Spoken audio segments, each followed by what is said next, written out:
มาค่ะวันนี้เราจะพาไปทำแกงเขียวหวานค่ะจะเป็นแกงเขียวหวานไก่นะคะรสชาติถึงเครื่องรสชาติเข้มข้นหอมกะทิแท้ๆเลยค่ะเราจะใส่วัตถุดิบเป็นชิ้นใหญ่ๆเลยนะคะเพื่อความสะใจลักษณะสไตล์จะเหมือนหม้อแม่จูนเลยค่ะ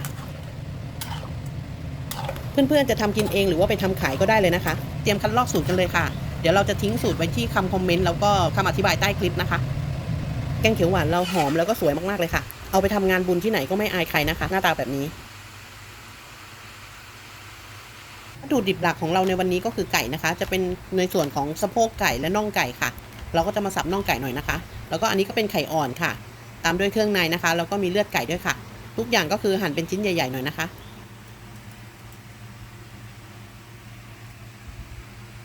แต่เดี๋ยวเราจะเตรียมในส่วนของมะเขือกันก่อนนะคะเราจะหั่นมะเขือก่อนค่ะเทคนิคในการทำให้มะเขือไม่ดำนะคะ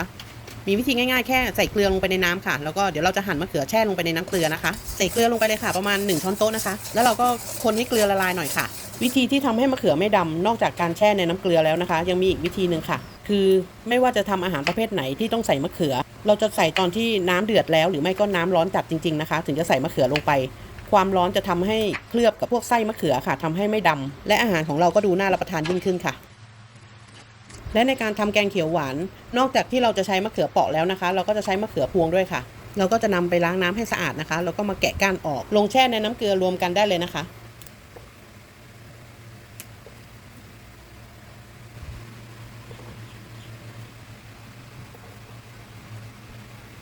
อันนี้เราจะให้เพื่อนๆดูนะคะเมื่อเราแช่มะเขือไปสักพักหนึ่งยางมันจะออกค่ะยางมันจะเป็นออกจะสีเหลืองๆแบบนี้ค่ะทำให้น้ำเป็นสีเหลืองนี่แหละค่ะน้ำเกลือช่วยได้ช่วยให้มะเขือเรายังสีสวยอยู่ไม่ดำค่ะ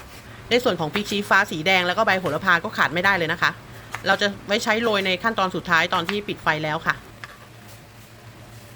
เราเตรียมทุกอย่างไว้ให้พร้อมแล้วทีนี้เราไปลงมือทำกันเลยค่ะเราจะใช้พริกแกงเขียวหวานนะคะ300 กรัมค่ะ300 กรัมก็คือ3ขีดนะคะ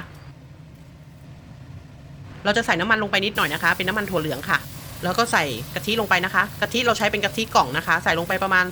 250-300 ml ค่ะวิธีนี้จะทำให้กะทิแตกมันเร็วนะคะเพราะว่าเราใส่น้ำมันลงไปช่วยด้วยค่ะวิธีนี้เป็นวิธีทางลัดเป็นเทคนิคที่ทำให้ทำอาหารไวค่ะไม่อย่างนั้นเราต้องมานั่งเคี่ยวกะทิให้กะทิแตกมันใช้เวลามากเลยค่ะใช้เวลานานเกินไปถ้าเป็นสูตรทำขายจริงๆนะคะเขาจะใช้น้ำมันลงไปเลยค่ะเขาจะไม่นั่งเคี่ยวกะทินะคะตอนนี้เราก็จะผัดพริกแกงเขียวหวานกับกะทิให้เข้ากันนะคะทยอยใส่กะทิลงไปทีละน้อยค่ะใส่กะทิลงไปแล้วก็ผัดพริกแกงเราจะผัดจนกว่าพริกแกงจะมีกลิ่นหอมนะคะพอเราผัดไปเรื่อยๆกะทิก็จะแตกมันขึ้นมาค่ะพอกะทิเริ่มแตกมันแล้วเราก็ใส่ไก่ลงไปได้เลยนะคะเราจะนำไก่ลงไปรวนกับพริกแกงก่อนนะคะเพื่อให้ไก่เราดูดซึมพริกแกงให้เข้าเนื้อค่ะสังเกตดูนะคะชิ้นไก่เราจะเป็นชิ้นใหญ่ๆเดี๋ยวตอนที่เราแกงเสร็จแล้วชิ้นไก่ก็จะดูสวยเหมือนแกงชื่อดังของดาราเลยค่ะใช้เวลารวนสักพักเราก็ใส่กะทิลงไปได้เลยนะคะเราจะใช้กะทิ 1,500 กรัมค่ะรู้สึกว่ามันเข้มข้นไปหน่อยนะคะเราก็จะเติมน้ำลงไป500 ml ค่ะคนผสมน้ำกับกะทิให้เข้ากันนะคะในขั้นตอนนี้เราใส่ไข่อ่อนลงไปได้เลยค่ะแล้วก็ตามด้วยเครื่องในนะคะเลือดไก่ใส่ไปได้ในขั้นตอนนี้เลยนะคะแล้วเดี๋ยวเราจะต้มทิ้งไว้ให้ทุกอย่างสุกดีเลยนะคะตอนนี้เราอย่าเพิ่งไปคนมันนะคะเดี๋ยวไข่อ่อนของเราจะแตกซะก่อนค่ะปล่อยทิ้งไว้สักพักก่อนนะคะทีนี้เรามาปรุงรสชาติกันค่ะเราจะใช้น้ำตาลปี๊บ5 ช้อนโต๊ะค่ะใส่น้ำปลาลงไป6 ช้อนโต๊ะนะคะและใส่ผงปรุงรสไก่ลงไป1 ช้อนโต๊ะพูนๆเลยค่ะแล้วเราก็คนผสมให้ส่วนผสมทุกอย่างเข้ากันให้ละลายดีนะคะตอนนี้ทุกอย่างก็เริ่มสุกแล้วค่ะแต่เดี๋ยวเราจะใส่มะเขือลงไปก่อนที่จะยกขึ้นนะคะประมาณ5 นาทีค่ะหรือใครชอบมะเขือแบบนิ่มๆก็สามารถใส่ได้ในขั้นตอนนี้เลยค่ะที่เห็นตอนนี้คือเราทิ้งไว้สักพักแล้วนะคะเดี๋ยวเราจะใส่มะเขือกันแล้วค่ะ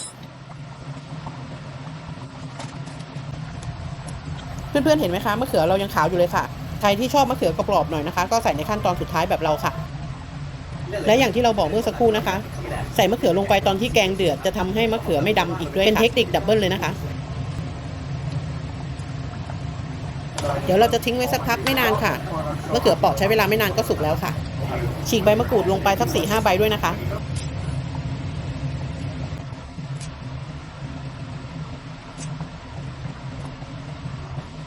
ลองชิมดูค่ะชอบความสุกของมะเขือระดับไหนขั้นตอนสุดท้ายเราจะโรยด้วยใบโหระพานะคะแล้วก็ตามด้วยพริกชี้ฟ้าสีแดงเพื่อความสวยงามสไตล์แกงไทยค่ะแค่นี้ก็เสร็จเรียบร้อยแล้วค่ะแกงเขียวหวานไก่เครื่องแน่นๆของเรา สำหรับใครที่ชอบทำอาหารสูตรสำหรับที่ทำตามได้จริงแบบนี้ เพื่อนๆต้องกดติดตามและกดกระดิ่งไว้ด้วยนะคะ จะได้ไม่พลาดเมนูเด็ดๆในคลิปต่อไปค่ะ แล้วกลับมาเจอกันใหม่คลิปหน้านะคะ สวัสดีค่ะ